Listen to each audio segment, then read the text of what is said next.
Hello everyone, welcome to Legal Update, and today's topic for discussion is adult widowed sister is also a dependent. Why in news?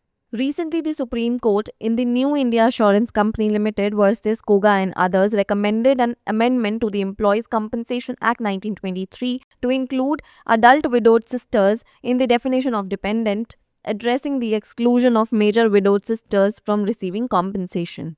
Background of the case: the deceased employee's two widowed sisters, who were also adults at the time of his demise, were denied compensation as dependents under the Employees Compensation Act.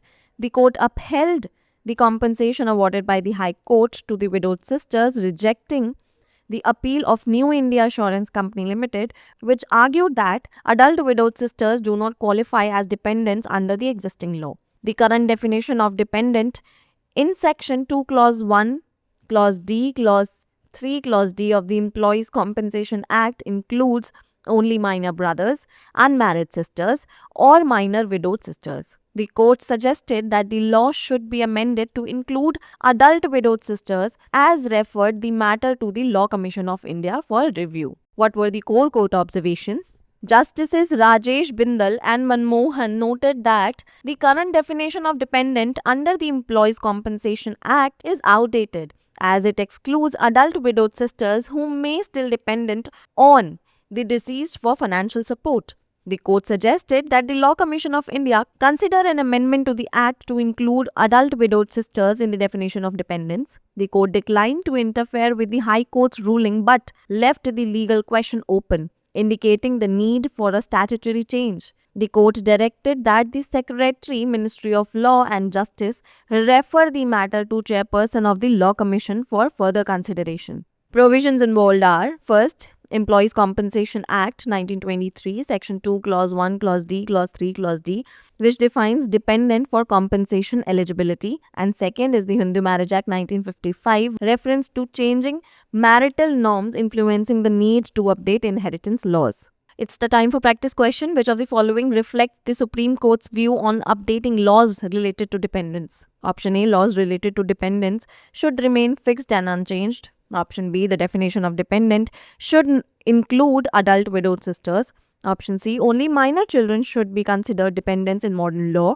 And option D, dependents definition should exclude all family members over the age of 30. Pen down your answers in the comment section below.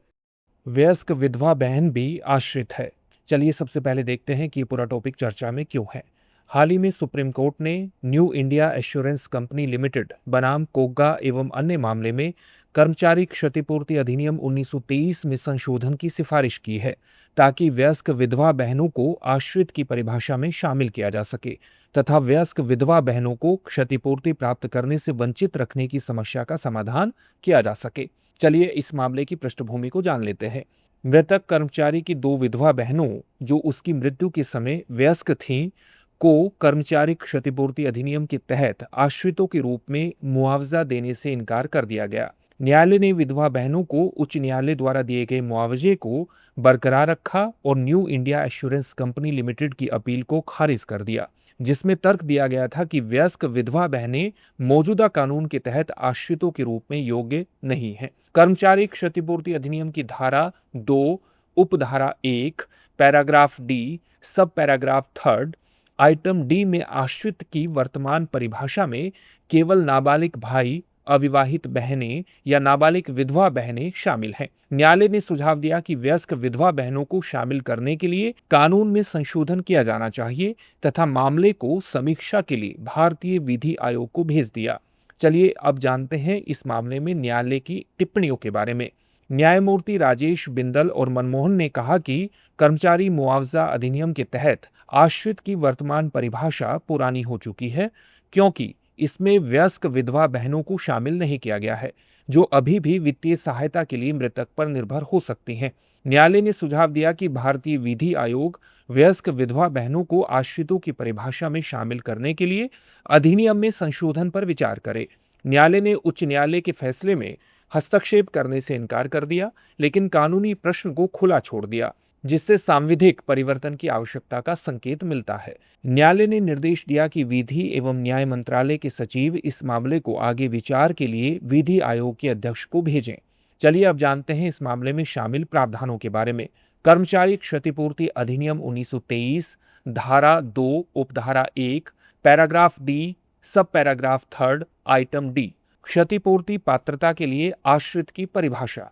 Hindu विवाह अधिनियम 1955 उत्तराधिकार कानूनों को अद्यतन करने की आवश्यकता को प्रभावित करने वाले बदलते वैवाहिक मानदंडों का संदर्भ। चलिए अब देखते हैं इससे जुड़े हुए अभ्यास प्रश्न को। निम्नलिखित में से कौन सा कथन आश्रितों से संबंधित कानूनों को अद्यतन करने पर सर्वोच्च न्यायालय के दृष्टिकोण को दर्शाता है? आपके सामने ऑप्शंस हैं। ऑप्शन ए, आश्रितों से संबंधित कानून स्थिर और अपरिवर्तित रहने चाहिए। ऑप्शन बी, आश्रित की परिभाषा में वयस्क विधवा बहनों को शामिल किया जाना चाहिए। ऑप्शन सी, आधुनिक कानून में केवल नाबालिग बच्चों को ही आश्रित माना जाना चाहिए।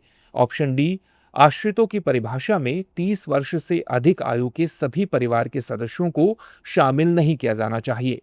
इस प्रश्न का उत्तर आप हमें कमेंट बॉक्स में कमेंट करके जरूर दीजिए। धन्यवाद।